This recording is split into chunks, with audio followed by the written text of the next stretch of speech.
नमस्कार, आप देख रहे हैं यू न्यूज यूपी और मैं हूं राहुल सिंह। यूपी गुनाह में गुनाह की एक और सच्ची सनसनीखेज खबर लेकर मैं आपके सामने हाजिर हूं। हमारी ये जो खबर है यूपी के शामली जिले की है, जहां पर एक दिल दहला देने वाले 13 हत्याकांड को अंजाम दिया गया।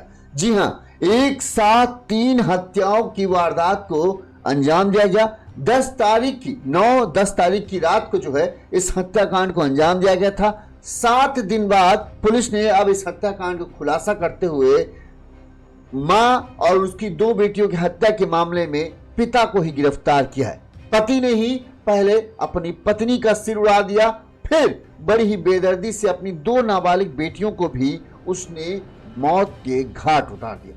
पुलिस ने जब पूरे मामले की जांच की, पति से पूछताछ की, तो जो सच सामने आया वो और भी चौंका देने वाला था। इस हत्या की वजह न बेवफाई थी, न पैसा था, न झगड़ा था। इस हत्याकांड की वारदात की वजह सिर्फ और सिर्फ अपनी सोच थी।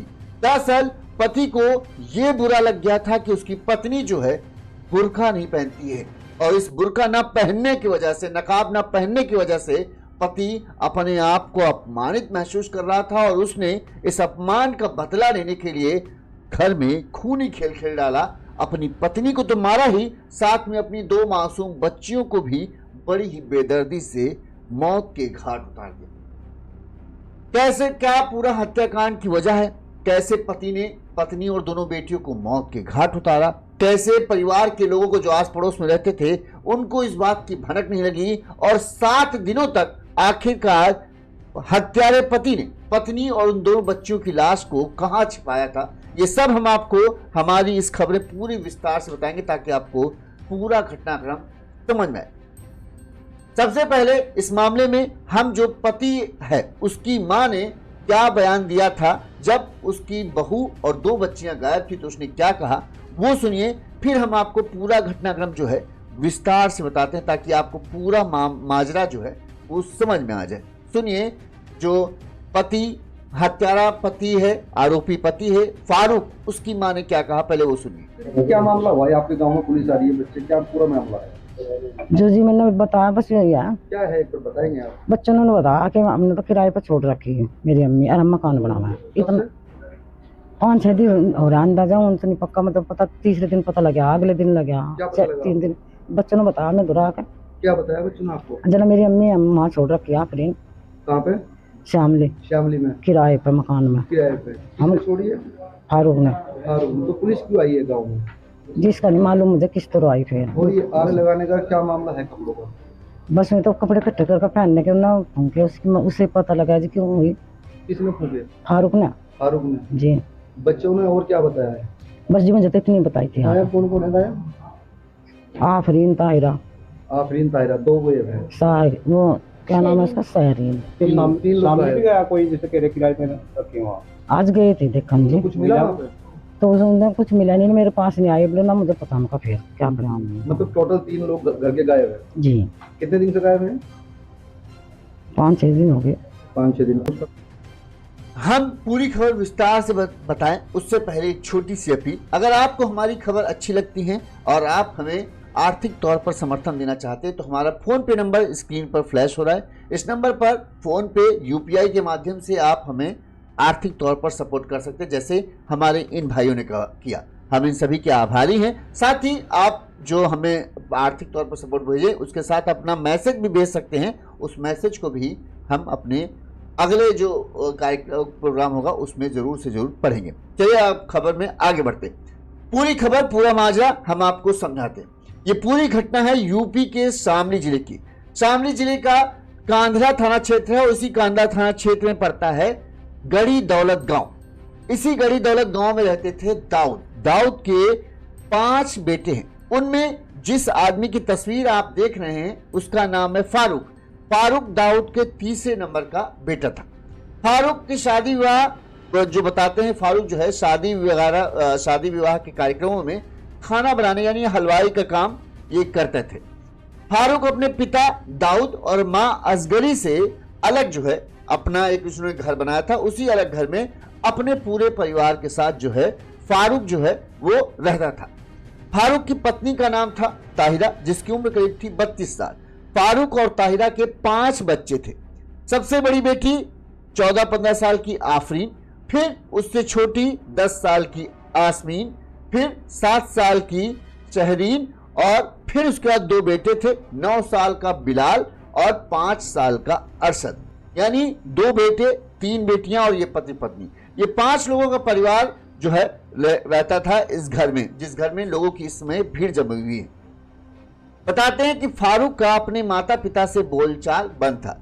फारूक महज 5वीं तक पढ़ा था और अपने कहें ये खाना बनाने वाले काम के चलते ही ठीक ठाक कमा लेता था और घर परिवार सही से चल रहा था। कहा जाता है कि फारूक अपनी पत्नी जो है ताहिरा और बेटियों, दोनों बेटी जो हैं, बड़ी बेटियां जो थी आफरीन जो 15-16 साल के आसपास थी, दूसरी बेटी जो है शहरीन 13-14 साल के आसपास थी। इस्लामिक रीति रिवाज के मुताबिक जो है उसको ये था कि जब भी घर से बाहर निकलो तो नकाब में ही निकलो, नकाब के बिना मत निकलो। और इस चीज को लेकर जो है जो उसकी पत्नी है ताहिरा और फारूक के बीच में बताते हैं अक्सर झगड़ा होता रहता था कि ताहिरा को ये चीज मंजूर, नकाब पहनने में उसको कोई दिक्कत नहीं, लेकिन हमेशा पहन के रखने में उसको दिक्कत थी। लिहाजा इस बात को लेकर झगड़ा भी होते थे दोनों को। इस बात के लिए कई बार जो भले 5 बच्चे हो गए लेकिन मनमुटाव अक्सर इन दोनों के बीच में बना रहता था। वहीं फारूक को जब भी अगर ताहिरा बिना नकाब के निकलती थी तो उसे ये लगता था कि ये उसकी बेइज्जती है और समाज में उसकी इससे इज्जत घटती है जब उसकी पत्नी जो है और उसकी बेटियां जो है बिना नकाब के निकलती हैं। बताते हैं करीब 5-6 दिन पहले नहीं, 1 महीने पहले भी इसी बात को लेकर कुछ इनका बीच में ताहिरा और फारूक के बीच में झगड़ा हुआ था। जो ताहिरा ने कहा था उसका यह कहना था कि उसे पैसों की जरूरत थी और जब उसने फारूक से पैसे मांगे तो फारूक ने पैसा देना मतलब कहा उसके पास पैसा नहीं है, और इस बात को लेकर उसकी कहा सुनी हुई थी, जिसके पर जो है घर वालों के सामने जो है ताहिरा ने फारूक पर यह आरोप लगाया था कि वो बच्चों और अपने मतलब उसके खर्च के लिए पैसा नहीं देता है। इस बात से उनके बीच में झगड़ा होता है और इसी बात से नाराज होकर जो है ताहिरा 1 महीने पहले जरूर अपने मुजफ्फरनगर जिले के नारा गांव में जो उसका मायका था वहां बताते हैं चली गई थी झगड़ा करके।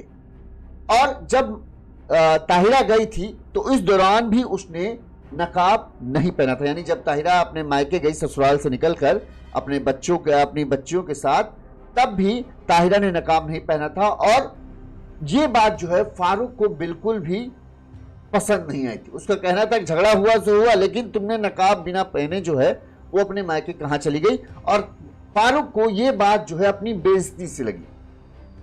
10 तारीख को बताते हैं फारूक और अपनी 9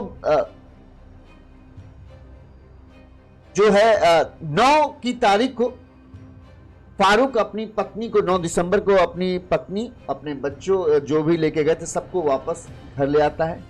9 तारीख की रात खाना पीना खाने के बाद सब कुछ सो जाते हैं और 10 तारीख की सुबह जब उसके बच्चे उठते हैं तो वो ये देख दंग रह जाते हैं कि घर पर माँ नहीं है और उनकी दोनों बड़ी बहनें जो आफरीन और शहरीन जो थी बड़ी बहनें जो दोनों थी वो दोनों बहनें भी घर पर नहीं।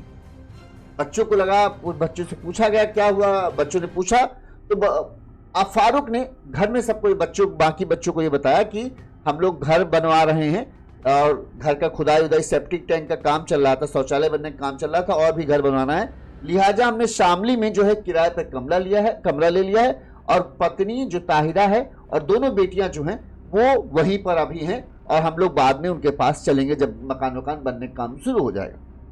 बच्चों को लगा कुछ नहीं।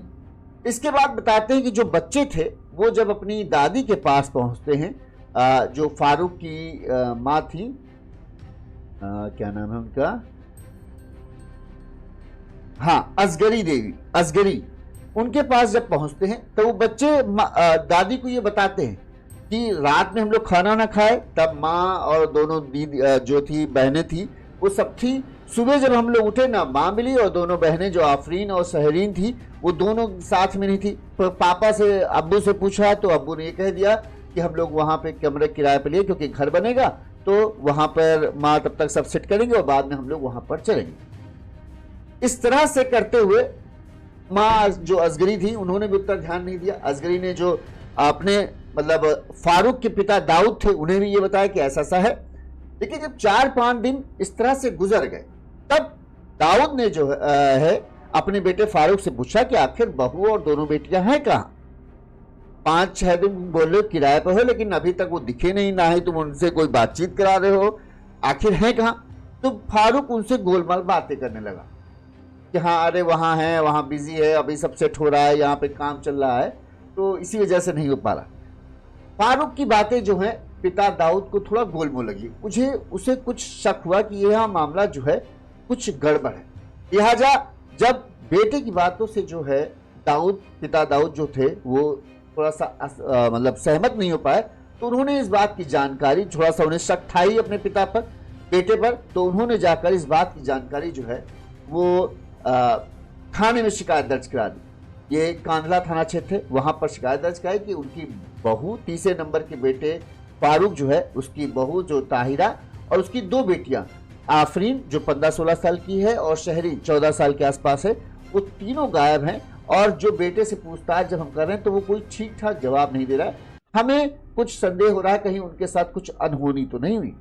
इसके बाद पुलिस इस पूरे मामले में एक्टिव होती है और पुलिस जो है फारूक को हिरासत में लेकर उससे पूछताछ करना शुरू करती है। पुलिस को तो पहले फारूक जैसे अपने घर वालों को गुमराह करने की कोशिश करता है, तो इनको भी गुमराह करने की कोशिश करता है, पुलिस को भी। लेकिन जब पुलिस सख्ती से पूछती है कि आखिर वो कहाँ है, तो तुम कह रहे हो किराए पर कमरा लिया, कहाँ पे किराए पर कमरा लिया बताओ, चल के कहाँ पे उनको रखा है बताओ। तो जब उसकी बातें, गोलमोल बातें खत्म हुई और पुलिस ने थोड़ा सा सख्ती दिखाई, तो फारूक टूट गया और उसने ये मान लिया कि हाँ, उसने अपनी पत्नी और दोनों बेटियों को मौत के घाट उतार दिया।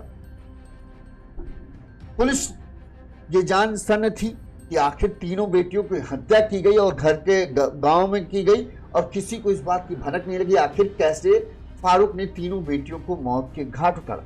इस पर पुलिस ने उससे गंभीरता से पूरा पूछताछ की। सबसे पहले कि आखिर तुमने अपनी तीनों बेटियों को मारा क्यों? तो फारूक ने कहा कि पत्नी और बेटियां जो है वो बिना बुर्का और नकाब पहने, जो है बुर्का और नकाब एक ही चीज होता है, अलग अलग नाम होता है, घर से बाहर निकलती थी। ये बात मुझे अखरती थी। इस पर मेरा और ताहिरा, मेरी पत्नी जो है, उससे कई बार मेरा झगड़ा भी हुआ था, लेकिन वो मेरी बात मानने के लिए तैयार नहीं थी और इसी बात को लेकर मैंने उन तीनों को मारने का प्लान बनाया और कैराना से एक अवैध तमंचा और कारतूस खरीद कर ले आया था। फारूक ने बताया घटना से 3 दिन पहले यानी 9-10 की रात को जब उसने इस घटना की मतलब इस हत्याकांड को अंजाम देने का पूरा तय कर लिया था, तो उसने क्या किया, 3 दिन पहले ही अपने घर में शौचालय बनाने का काम शुरू करवाया और उसने सबसे पहले गड्ढा जो खुदवाया जाता है उस गड्ढे को खुदवाना शुरू किया। ग्रामीणों को, गांव के लोगों को, परिवार के लोगों को ये बताया कि शौचालय बनवा रहे हैं और फिर बाकी मकान बनवाना है, ये सबसे पहले शौचालय बनवा रहे हैं, इसकी बड़ी दिक्कत होती है। लिहाजा गांव के लोगों को बोला हाँ ठीक है, अच्छी बात है, काम शुरू किया। और इसका मकसद शौचालय बनवाना नहीं बल्कि अपनी पत्नी को बच्चों की हत्या के बाद लाश को ठिकाने लगाने का, उस गड्ढे को खुदवाने का मकसद था।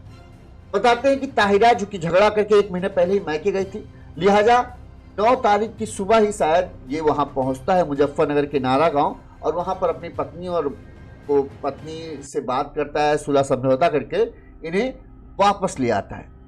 9 तारीख की रात को बताते हैं कि इसने अपनी पत्नी को, जब बच्चे खाना ना खा के सो गए, तो अपनी पत्नी को ये उठाता है ताहिरा को और कहता है चाय पीने का मन कर रहा है, जरा चाय बना दे।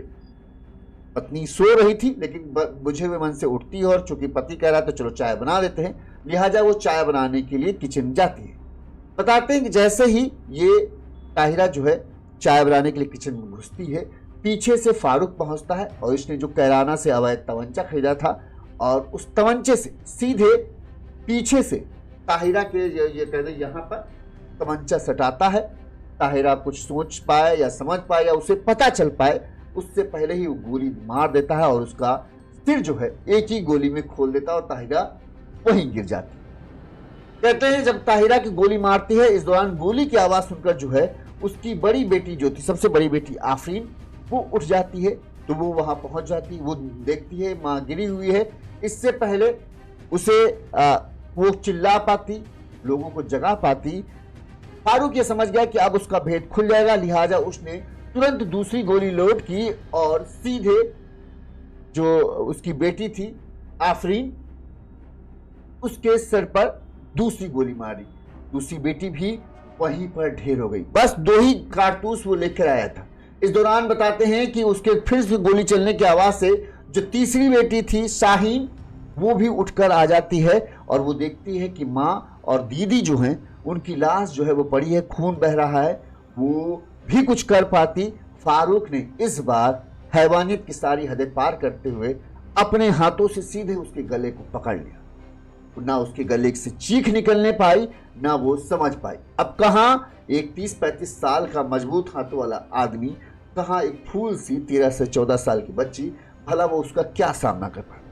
फारूक ने अपनी पूरी ताकत के साथ अपनी बेटी का हाथ, तो गला जो है तब तक दबाते रहा जब तक कि उसकी सांसें हमेशा के लिए ठंडी नहीं हो गई। बड़ी ही बेदर्दी से उसने उनकी तीनों की मौत के घाट उतार दिया। इस दौरान ना उसके चेहरे पर पछतावा था, ना उसे अफसोस था, ना ही उसके हाथ कभी काटे। अपनी औलाद को ही मारने में भी उसके हाथ कांपे नहीं। इन तीनों की हत्या करने के बाद तय प्लान के मुताबिक उसने तीनों की लाश को एक कपड़ों में लपेटा और फिर जिस शौचालय के लिए वो गड्ढा बनवा रहा था, उन्हीं गड्ढों में तीनों की लाश डालकर उसे दफना दिया और ऊपर से ईंटें बिछा दी ताकि किसी को उनके बारे में पता ना चल सके। सुबह जब होती है तब बच्चे जब देखते हैं कि ना माँ है ना दोनों बहनें हैं, तो बच्चे पूछते हैं। तो उसने पहले से ही पूरी कहानी रच रखी थी, वो कैसे अपने बच्चों को बहलाएगा। और उसने वही अपने बच्चों को पूरी कहानी बता दी कि मकान बनना है, लिहाजा हमने शामली में कमरा किराए पे लिया है। माँ और दोनों बहनों को रात में ही हम वहां छोड़ा है और तुम लोगों को बाद में लेकर चलेंगे। बच्चे छोटे छोटे थे, वो पिता पर उनको भी अंदाजा नहीं था कि उनका पिता इतना दरिंदा हो सकता है या इतना खूनी खेल उसने खेला है रात में जिसकी कोई कल्पना नहीं। लिहाजा पिता की बातों पर बाकी बच्चे जो है, 3 बच्चे जो बच्चे थे, वो सब सहमत हो जाते हैं। बहरहाल जो कहानी आरिफ ने बताई वो यही बताई कि हमने 2 को, यानी पत्नी ताहिरा को गोली मारा, बड़ी बेटी को गोली मार कर मारा और तीसरी बेटी जो थी उसका गला दबाकर हत्या की। लेकिन जब पुलिस पूरे मामले की जांच पड़ताल कर रही थी, पुलिस मौके पर पहुंचती है और वो जो गड्ढा था उस गड्ढे को खोदकर तीनों के शवों को बाहर निकाला जाता है। इस दौरान पुलिस को एक डंडा भी मिलता है जिस पर पूरा वो डंडा जो है खून से सना हुआ था। पुलिस को अंदाजा है जब शव निकाले गए तो बताते हैं जो आफरीन थी बड़ी बेटी, उसकी एक आंख तक बाहर निकली हुई थी। ऐसा माना जा रहा है कि जो डंडा खून से सना हुआ था, पहले पिता ने उस डंडे से बेदर्दी से उन्हें पीटा है और उसके बाद शायद गोली मारकर उनकी हत्या की। लेकिन अभी तक पिता ने इस बात को कबूला नहीं। इस पूरी वारदात को जो है अंजाम देने का समय जो है वो रात 9 से 10 बजे के बीच जो है फारूक ने बताया। इस मामले में पुलिस ने क्या कहा अब वो भी आपको सुना देते हैं।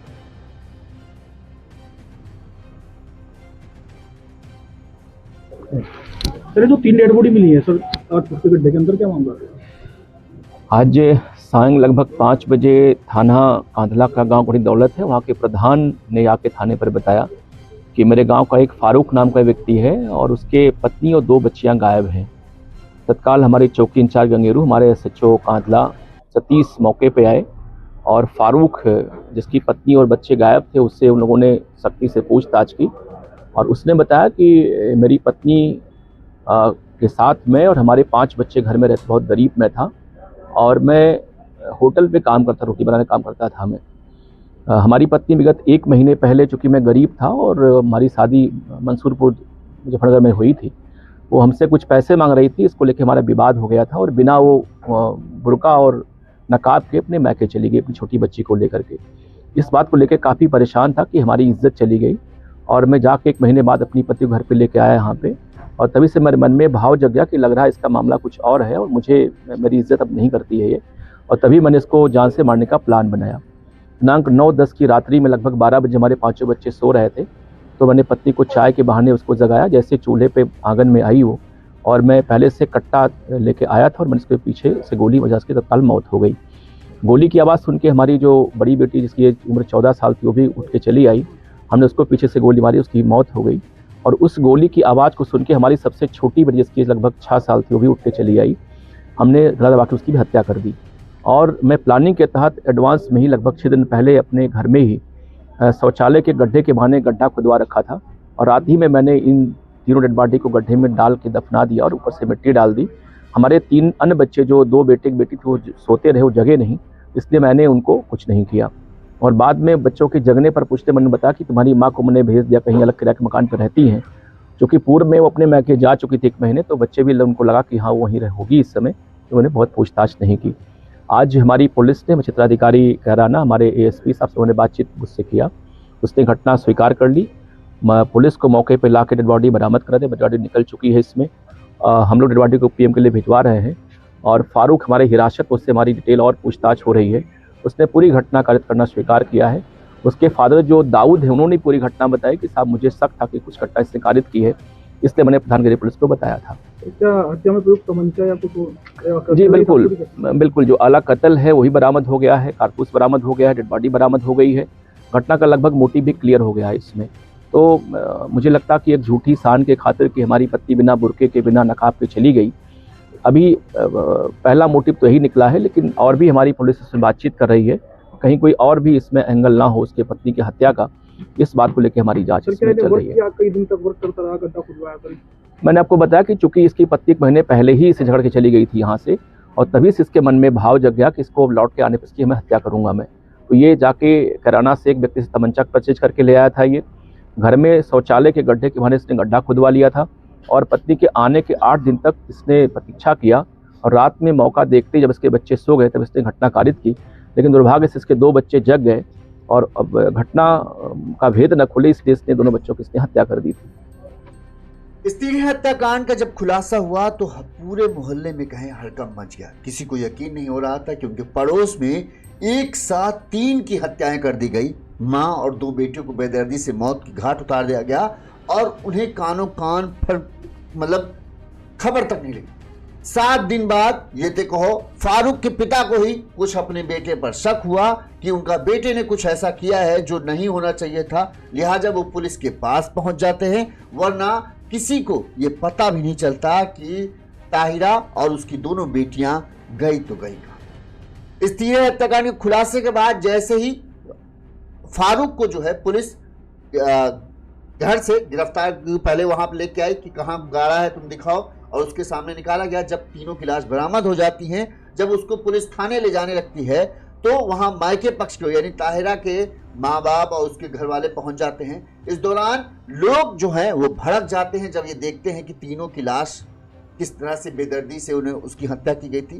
मायके पक्ष के लोग और गांव के लोग जो हैं फारूक को मारने पर उतार हो जाते हैं। वो पुलिस की गिरफ्त से फारूक को छुड़ाने की कोशिश करते हैं। इस दौरान कई लोग जो हैं वो फारूक को कहें 1-2 थप्पड़ जमाने में भी कामयाब हो जाते हैं और पूरी तरीके से लोगों में गुस्सा था। किसी तरह से पुलिस ने बल प्रयोग करके लोगों को खदेड़ा, वरना हो सकता था कि चौथी लाश भी वहां मिलती। लोग अगर पुलिस बल प्रयोग न करती तो लोग जो है फारूक को बहुत बुरी तरीके से मारते थे। इस मामले में जो है मृतक ताहिरा के पिता आमिर का कहना है कि फारूक को फांसी की सजा मिलनी चाहिए। उन्होंने कहा कि फारूक ही हत्याकांड में शामिल नहीं है, उन्हें ऐसी आशंका है कि इस हत्याकांड में कोई और भी लोग शामिल हैं, क्योंकि गड्ढा खोदना फिर उसमें दफनाना किसी एक के बस की बात नहीं है। लिहाजा उनके शिकायत पर पुलिस ने, SP ने उन्हें आश्वासन दिया कि आप चिंता मत कीजिए, हम पूरे मामले की निष्पक्ष जांच करेंगे। अगर कोई भी और भी शख्स इस मामले में शामिल मिलता है तो उसके खिलाफ भी जो है कार्रवाई की जाएगी। वहीं पिता आमिर ने कहा कि फारूक जो है उनकी बेटी को आए दिन परेशान करता था। 10 से अधिक बार जो है झगड़े के चलते हैं वही गड़ी दौलत गांव में मायके में भी पंचायत हुई और गड़ी दौलत गांव में भी पंचायत की गई कि ताकि इन दोनों का रिश्ता किसी तरह से बचे रहे। आमिर ने कहा हर बार हम इसी वजह से कि पति पत्नी हैं, 5 बच्चे हैं, जिंदगी ना सबकी खराब हो, इसलिए ना चाहते हुए कई बार हमें अपनी बेटी जो है इसके साथ भेजनी पड़ती थी, लेकिन हमें इस बात का अंदाजा नहीं था कि ये एक न एक दिन हमारी बेटी को इस कदर मौत के घाट उठा। पुलिस ने फारूक को गिरफ्तार कर लिया है। फारूक के माँ बाप भी इस घटना के बाद सन्न हैं। एक तो ये कहें गनीमत है कि फारूक के पिता जो हैं वो फारूक की सोच रखने वाले नहीं थे। उन्हें बहू और उनकी बच्चियों की चिंता थी। 5-6 दिन जब उनको बहू और बच्चियों के बारे में कोई खबर नहीं मिलती तो वो इस चीज की पहल करते हैं कि उससे पहले अपने बेटे से पूछते हैं कहाँ है तुम, क्या कुछ छुपा तो नहीं रहे हो, कुछ गड़बड़ तो नहीं किया। जब उसका जवाब कुछ ऐसा नहीं आता जिससे वो संतुष्ट हो जाएं, तो फिर वो इस बात की जानकारी पुलिस को देते हैं कि हमें कुछ लग रहा है कि हमारे बेटे ने कुछ गड़बड़ कर दी।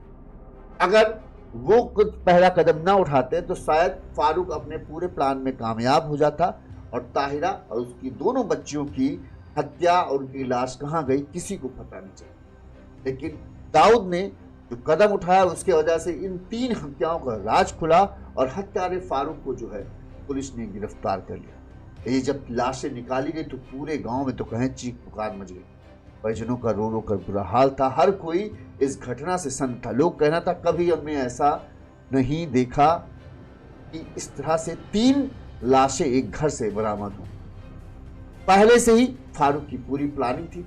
अब अगर इसमें कहें कि कुछ लोग कहेंगे जो उसकी सोच धक्यानुसी थी, हाँ है, क्योंकि आज के जमाने में आप ये सोचो कि हमेशा नकाब पहन के, देखिए नकाब पहनना अपनी अपनी परंपरा है, अपनी अपनी रीति रिवाज है, सबको मानना चाहिए।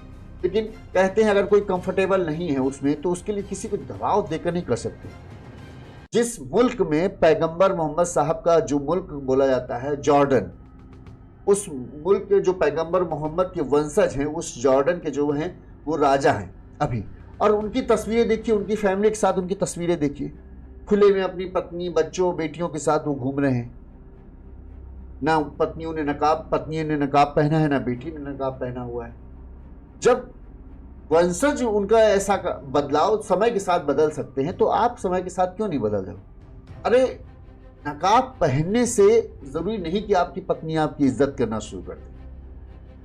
आपकी पत्नी नकाब पहने और नकाब के अंदर से आपको गरियाती रहे तो क्या वो सही है? आपकी पत्नी आपकी इज्जत करती है, ये ज्यादा जरूरी है। आपके बुजुर्गों को मान सम्मान करती है, ये ज्यादा जरूरी है। ना कि ये जरूरी है कि वो नकाब पहने और आपको रोज सुबह शाम 4 गाली दे। आप इस चीज में खुश हो कि हाँ चलो हमारी पत्नी नकाब पहनती, भले गरियाती है लेकिन ठीक है, नकाब तो पहनती है। अरे कपड़े सलीके से पहनती है, आपके माता पिता का सम्मान करती है, आपके बच्चों का ध्यान अच्छे से रख रही है, आपकी इज्जत कर रही है, ये ज्यादा जरूरी होना चाहिए। बहरहाल अपनी अपनी सोच, अपने अपने विचार। कई लोग कहेंगे सही किया, नकाब नहीं पहनी थी, मार डाला, बहुत बढ़िया किया, और करना इसी तरह करना चाहिए और इसी औरतों के साथ। कई लोग कहेंगे नहीं, जो इस बात से सहमत होंगे कि हाँ भाई इज्जत वो आपको दे रही है, आपका मान सम्मान कर रही है, आपके घर का अच्छे से ख्याल रख रही, आपकी कहीं बेइज्जती नहीं होने देती है, पूरी कोशिश उस चीज करती है, यही बहुत बड़ी बात है। आज के समय में कोई साथी आपका आपके प्रति वफादार है ना, तो अपने आप को खुशकिस्मत मान लीजिए। वरना आप किसी को 4 दीवारी के अंदर कैद भी कर रहे हैं और वो अगर आपसे बेवफाई करता रहे तो आप क्या कर लोगे उसका।